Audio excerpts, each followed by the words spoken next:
1,00,000 మంది శివభక్తులతో కలిసి మహారుద్రాక్ష పూజలో పాల్గొనండి. వెంటనే కాల్ చేసి మీ పేరును నమోదు చేసుకోండి.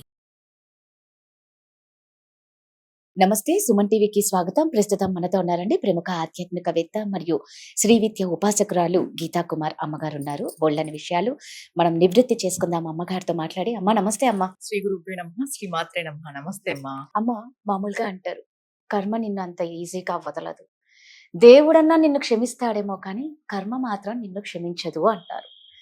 కొంతమంది ఏంటంటే మమ్మల్ని ఏం చేసుకోలేరు, ఇవన్నీ ఊరికనే చెప్తూ ఉంటారు. అందుకే చూడు మేము ఎన్ని తప్పులు చేసినా మేము ఈరోజు మాకేం కాలేదు కదా అనుకునే వాళ్ళు ఉన్నారు. వాళ్ళని చూసి అవును వీళ్ళు ఎన్ని చేస్తున్నా, ఎన్ని పాపాలు చేస్తున్నా, ఎన్ని తప్పులు చేస్తున్నా వీళ్ళకి ఏం జరగలేదు. అసలు నిజంగా కర్మ సిద్ధాంతం అనేది ఉందా? నిజంగా కర్మ అనేది దాని ఫలితం ఎలా ఉంటుంది? కర్మ సిద్ధాంతం లేదు అంటే ఈ జన్మ లేదు. ఎవరైనా లేదు అంటారు కదా, మళ్ళీ ఈ జన్మ నీకు ఎలా వచ్చింది? నువ్వు కర్మలు చేసి చేసి చేసి సంచితం పోగు చేసుకున్నావు కాబట్టి దాంట్లో ప్రారంధం వచ్చినప్పుడు భగవంతుడు నీకు ఈ జన్మ ఇచ్చినాడు. కర్మ ఉంటేనే జన్మ. నీకు ఏ కర్మ లేకపోతే నువ్వు ఏ మోక్షంలో ఉంటావు, లేదా గంధర్వుగా తిరుగుతావు, లేదంటే ఏ యమలోకంలోనే ఉండిపోతావు. పాపం అంతా తీరిపోయిన తర్వాత పుణ్యానికి వస్తారు. పుణ్యం అంతా తీరిపోయిన తర్వాత జన్మ తీసుకుంటారు. కానీ దేవలోకాలలో ఉండాలంటే మోక్షం లభించాలి. నీకు కర్మ లేదు అని అంటే నువ్వు దేవలోకాలలో ఉంటావు, కానీ భూమి పైన ఎందుకు ఉంటావు? నిజం. ఈ కర్మ అనే కాన్సెప్టే లేదు అంటే కర్మ ఉంది కాబట్టి జన్మ ఉంది. జన్మ లభించేదే కర్మ కొరకు. కర్మను అనుభవించడానికే జన్మ తీసుకుంటాం. నువ్వు దుష్కర్మ అనుభవిస్తావా, సత్కర్మ అనుభవిస్తావా అనేది అది భగవంతుడు నీ అకౌంట్లో ఎంత వేసింటాడు అనే దాన్ని బట్టి ఉంటుంది. అంటే మనకి సంచితం అనేది ఒక బ్యాగ్ ఉంటుంది. ఆ సంచితం అనేది ఏంటి అంటే జన్మ జన్మలు మనం పోగు చేసుకుని ఉంటాం. అదేం ఒక జన్మది కాదు కర్మ.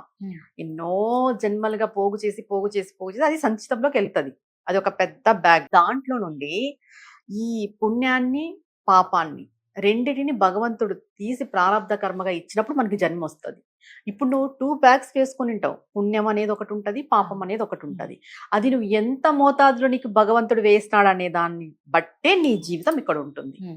ఒకవేళ నీకు పుణ్యం అనేది ఎక్కువ ఇచ్చాడు అనుకోండి ప్రారంధంలో, నీ జీవితం బాగుంటుంది. నీ సంచితంలో పాపం ఎక్కువ ఉంది, పాపం పర్సెంట్ నీకు ఎక్కువ ఇచ్చాడు అంటే నువ్వు కంపల్సరీ కష్టపడాల్సిందే, ఇబ్బందులు పడాల్సిందే.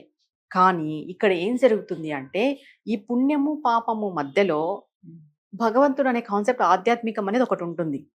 ఈ ఆధ్యాత్మికం అనేది ఏం చేస్తుంది అంటే నువ్వు చాలా కర్మ అనుభవించేది రాసి ఉంది, తెచ్చుకున్నావు కూడా. ఏది బ్యాడ్ కర్మ తెచ్చుకున్నా కూడా నువ్వు చేసుకున్న పుణ్యం అనేది ఒకటి ఉంటుంది కదా, ఆ పుణ్యం వల్లనో నువ్వు భగవంతుని పాదాలు పట్టుకుంటావు. ఈ జన్మలో భగవంతుని పాదాలు పట్టుకొని భగవంతుని సేవిస్తూ ఉన్నావు అనుకో, ఆటోమేటిక్ గా ఆ కర్మ అనేది ఎట్లయిపోతుందంటే పూర్తిగా తీసివేయబడదు.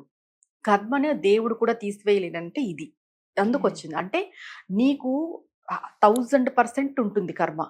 నువ్వు భగవంతుని పాదాలు పట్టుకోవడం వల్ల నీకు ఏమైపోతుంది, ఒక 500, 300, 100% తగ్గుతుంది. పర్సెంటేజ్ భగవంతుడు తగ్గిస్తాడు. అంతేగాని నువ్వు ఎంత నా పాదాలను పట్టుకున్నావు అన్నా కూడా పూర్తిగా తీసివేయలేడు. ప్రారంధం అనేది అనుభవించాల్సిందే. ప్రారంధం అనేది విడిచిపెట్టిన బాణం లాంటిది అంటారు. అది ఖచ్చితంగా వచ్చి పడాల్సిందే. ఎక్కడో ఒక చోట ఏదో ఒక విధంగా విధంగా వస్తుంది. ఒకవేళ నీకు ఒక యాక్సిడెంట్ జరిగి నీ ప్రాణమే పోవాలి, ఒక యాక్సిడెంట్ జరిగి నీ కాలు ఫ్రాక్చర్ కావడం, నీ చేతులు ఫ్రాక్చర్ కావడం, ఏదో నువ్వు ఒక 3 నెలలు 6 నెలలు బెడ్ రెస్ట్ లో ఉండడం, కానీ నీకు తెలుసు ఆ యాక్సిడెంట్ వల్ల పోయింటే నా ప్రాణమే పోయిండు అని. మనకు ఆ విషయం అవగతం అవుతుంది.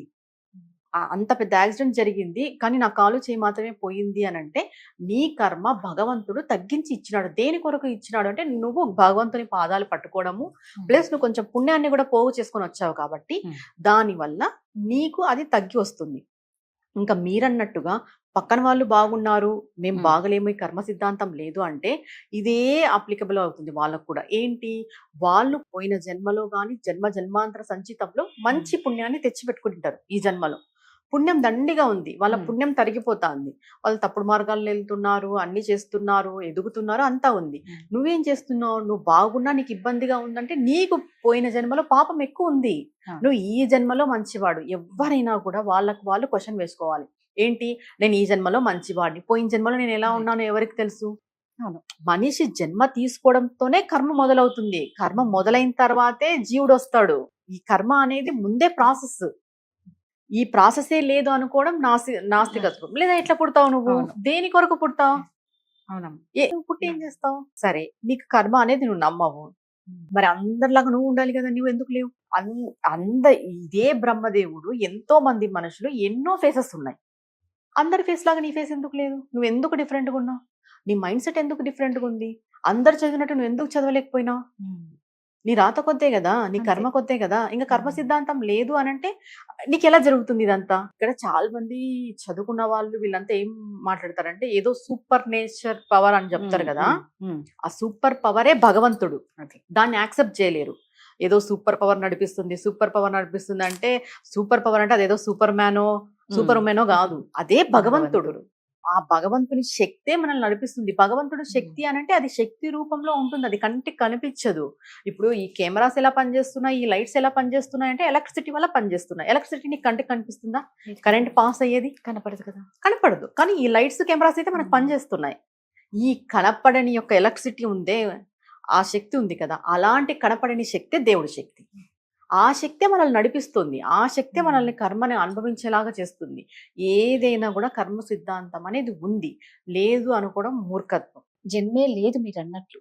జన్మే లేదు, అసలు జన్మ రాదు. చాలా చక్కగా చెప్పారమ్మా. ధన్యవాదాలు. నమస్తే అమ్మా.